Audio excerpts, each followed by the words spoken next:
Hello everyone, welcome to week 7 of your GCSE revision. Today we're going to be looking at the civil rights movement of the 1950s and 60s.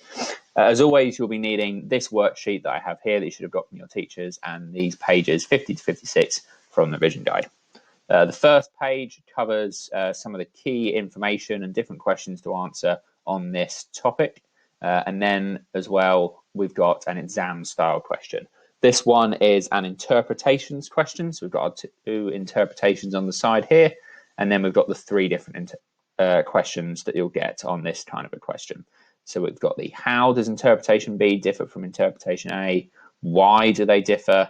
And which one do you find more convincing? So what you need to do is you need to pause the video now and then go through and see if you can fill out all of these questions and then have a go at answering the exam question. You might want to refer back to some similar questions that you've done on the interpretations question to remember the exam technique that you need to use for that one. Pause the video now and come back in a moment once you've finished, and I will show you a completed version that I did earlier.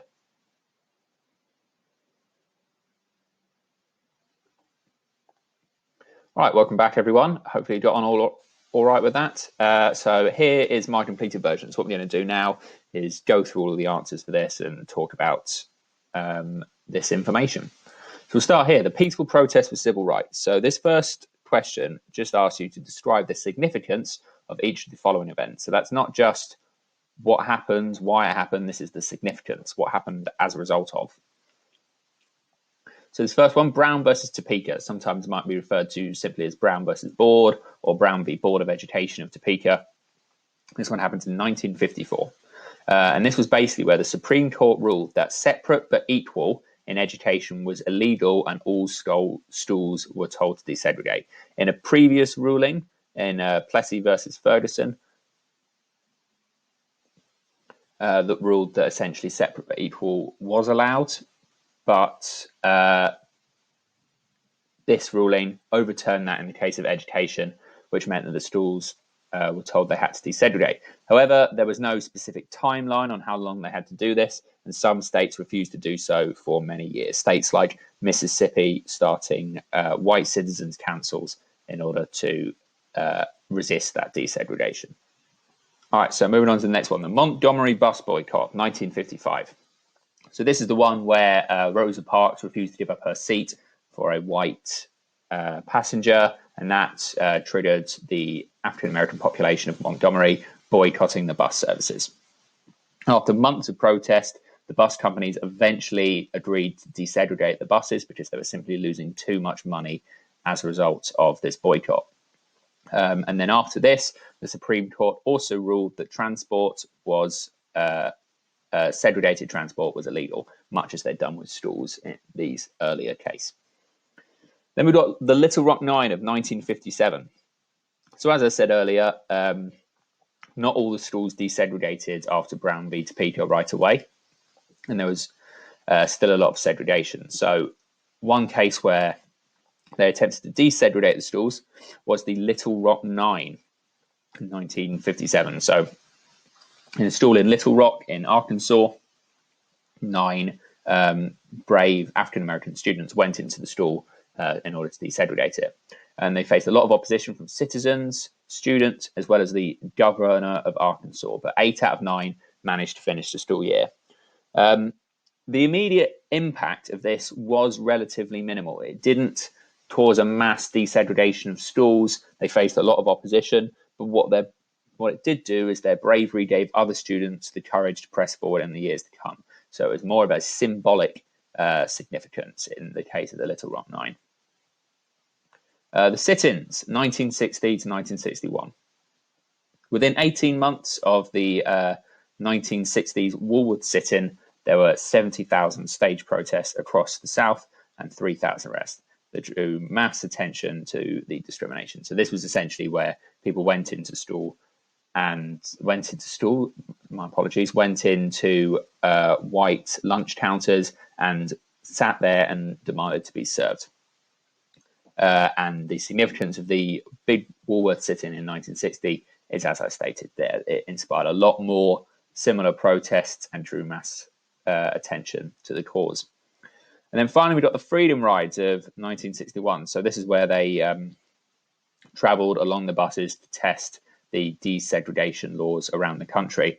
The riders faced threats and violence throughout their travels, but they attracted huge publicity, especially in the North, where people were disgusted by the violence faced. So similar to the sit-ins and even the Little Rock Nine, these cases serve to highlight the racism and discrimination that existed in the South and gain a lot more popularity for the causes. Right, so we'll move on now to the background of Martin Luther King. Let's just say the background.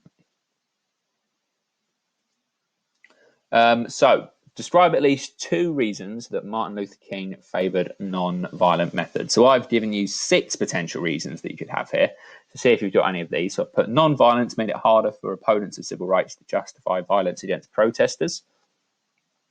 It was much more likely to get politicians such as Kennedy to support non-violent protest compared to violent ones. Martin Luther King believed that violent revolution could never succeed in the USA, so it just wouldn't work, so they had to be non-violent. Martin Luther King's belief in Christianity and the importance of love led him to oppose violence, so his personal beliefs meant that he didn't support violent methods. Non-violent protests attracted huge media attention, so they were effective, and also challenged stereotypes of black people as violent and brutish. Then you were asked, what early civil rights event did Martin Luther King rise to prominence? And that was the Montgomery bus boycott. He wasn't the person that started it, but he came to be an important figurehead. And named the civil rights group Martin Luther King founded in 1957. And that was the Southern Christian Leadership Conference, or the SCLC, which is a civil rights group that trained activists in King's non-violent methods. All right, so the actions of Martin Luther King. So this one, you were just asked to highlight the positive and negative outcomes of 3 major protests that involved Martin Luther King: the Birmingham March, the March on Washington, and the Selma March. So again, I'll just give you an opportunity to have a quick look at those, compare them to your own results.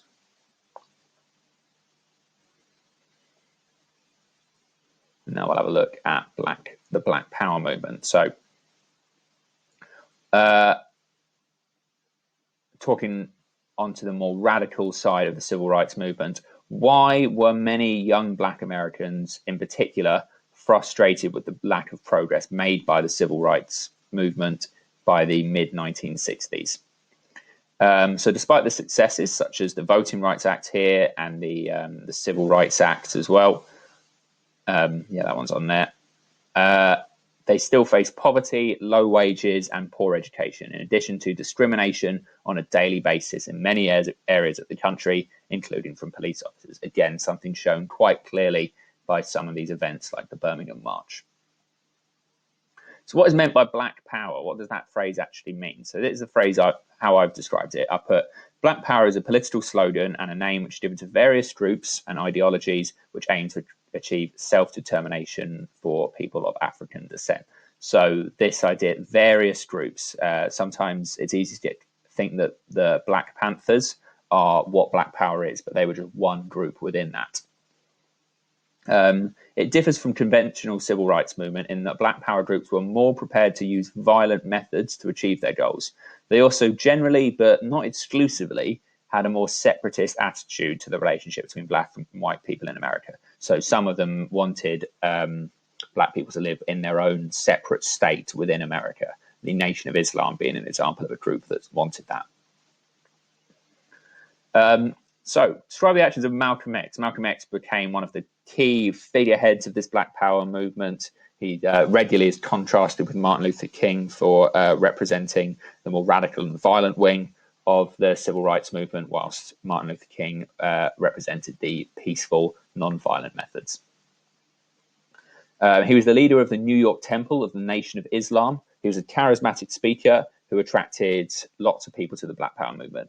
With radical views, he called for black people to defend themselves from white aggression, in contrast to Martin Luther King. But he did eventually leave the Nation of Islam and adopt softer views after going on a pilgrimage to Mecca later in his life. So the actions of the Black Panther Party, now I mentioned them a little bit ago, they're one of the bigger and most important and visible groups in this Black Power movement. The party's original purpose was to patrol African American neighborhoods to protect residents from acts of police brutality. The Panthers eventually developed into a Marxist, which is another word for communist, revolutionary group that called for the arming of all African Americans, the exemption of African Americans from the draft. So that's basically they didn't want them to get sent to the Vietnam War, and from all sanctions of so-called white America. All right, so those are the questions there. Hopefully you got on all right with that, and you've been able to perhaps add some more information to your sheet as we went along. So now what we're going to do is we're going to talk about this exam-style question. I'm just going to go through these one by one. I have written out a model answer for all of these. Not necessarily the only way you could approach writing this question, but that's how I chose to do it when I was doing it. So for this first one, this is how does interpretation B differ from interpretation A about Martin Luther King and the civil rights campaigns? So I'm not going to read these out for you, so hopefully you've already done that. But what is a good thing to start is to highlight two key phrases that you think really summarize what this interpretation is trying to say. So in interpretation A, I've written, Dr. Martin Luther King inspired our nation, and across the country he organized boycotts, rallies, and marches. And then for interpretation B, I've highlighted, I've always believed in the grassroots nature of freedom, of the freedom struggle rather than King's leadership. And without King, the civil rights campaigns would still have happened. So how am I going to use those to answer the question? So basically on this question, you need two key points, and you want to try and contrast them against one another. So I've got, for this first one, I'll put interpretation A, views Martin Luther King as a key figure in the civil rights movement. So that there is my statement that I'm making based off what I've read. And then I'm backing it up with a quote from the interpretation, because it says, Dr. Martin Luther King inspired our nation. And then I contrast it. However, interpretation B views a wider range of people as more important. So this one says Martin Luther King's the key figure. This one says a wider range of people are important. Then I back that up with this quote here. And then I have a second point to put furthermore. A suggests that Martin Luther King organized a lot of civil rights campaigns, because it says across the country he organized boycotts, rallies, and marches. So that's, again, my quote directly from the interpretation. Whereas B suggests that they would still have happened anyway, because without King, the civil rights campaign would still have happened. So nice and simple. I've got two clear points for each, contrasted with one another, and backed up with a quote from the source. Okay, so now we're going to move on to question 2. Why do the authors of interpretation A and B have different views? So in this one, you want to talk about the attribution, the who wrote the interpretation rather than what it actually says. So I've got here our first point. Interpretation A was a speech on the day to commemorate Martin Luther King Day. So it's bound to focus on the achievements of King as an individual. Whereas in interpretation B, it is based off Carson's personal experience, which means he is more likely to give a more balanced view about the importance of ordinary people involved in the civil rights campaign who did not become famous. So he here is focusing on the whole balance of people that he worked with. It says here that he was one of the he worked with the leading figures as well as many ordinary people. So this is why he takes them more balanced view compared to the first one, which is on a speech specifically commemorating Martin Luther King as an individual. So that's one point, and then I've made a second point, which is, in addition, interpretation A was a speech made by a president. So he would want to appeal to lots of people by talking about an individual they're likely to have heard of. And he was also a Republican president in the 1980s, looking to justify the creation of a national holiday to celebrate Martin Luther King Day by emphasizing his achievements. Whereas interpretation B is an interview of someone who was one of the grassroots activists who went on to spend his life studying the civil rights campaign. So he would have a more sophisticated understanding of the events than the simpler popular view put forward by interpretation A. So we've got 1 point that talks about kind of where they're making the speech and their motivation, and one about who they are and why one of them might be putting forward a simpler view deliberately, and why one is putting forward a more sophisticated view. So that's the what or how and why even. So now we're going to move on to the big one. Which interpretation do you find more convincing about Martin Luther King and the civil rights campaigns? A few things to make note of this one. Firstly, this is 8 marks, whereas the first two are worth 4 marks. So you should obviously be spending more time on this question than you did on the others. The other thing is, in this question, you need to be incorporating your own knowledge. So you need to be taking what the interpretation says and either supporting it or challenging it with facts from your own knowledge. So the way you need to structure this is you need to have a paragraph supporting interpretation A and a paragraph supporting or criticizing interpretation B, and then make a judgment. A good way to think about this question is, rather than think about the word convincing, think about the word accurate. You're all excellent historians. You've done loads of revision, so you know exactly how accurate these actually are. So you don't need to be convinced by them. You need to tell me which one is accurate to the historical fact that you are knowledgeable about. So we'll go through this first one. So this one talks about interpretation A. So I say, in some ways it is convincing when it suggests he organized a lot of civil rights campaigns. So then I'm taking points directly from the interpretation, as he led the bus boycott of 1955 and the Selma March of 1965. He was also imprisoned several times, notably during the Birmingham March, where he wrote his famous letter from a Birmingham jail.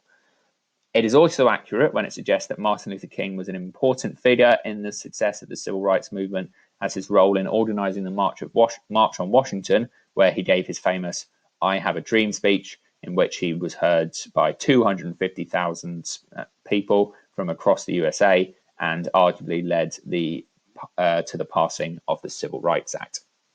So there I've got lots of really specific bits of evidence when I talk about him organizing lots of civil rights campaigns.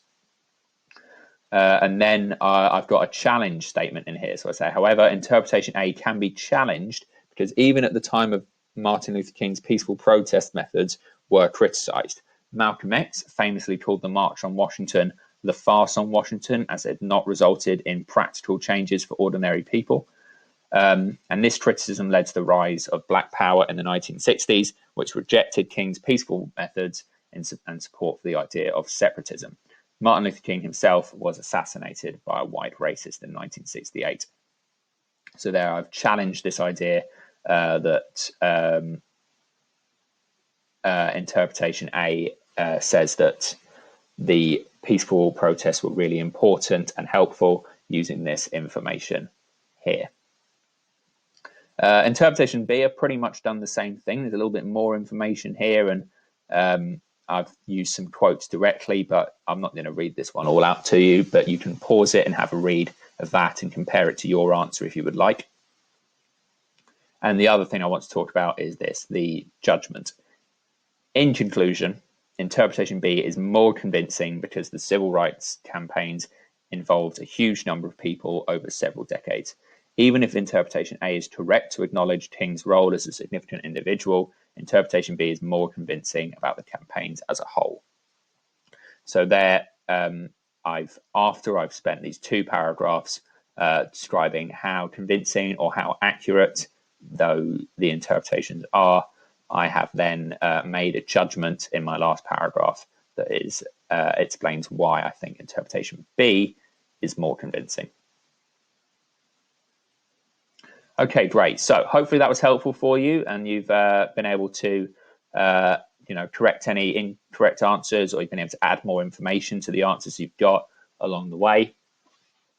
And I will see you for the next one. Thank you very much.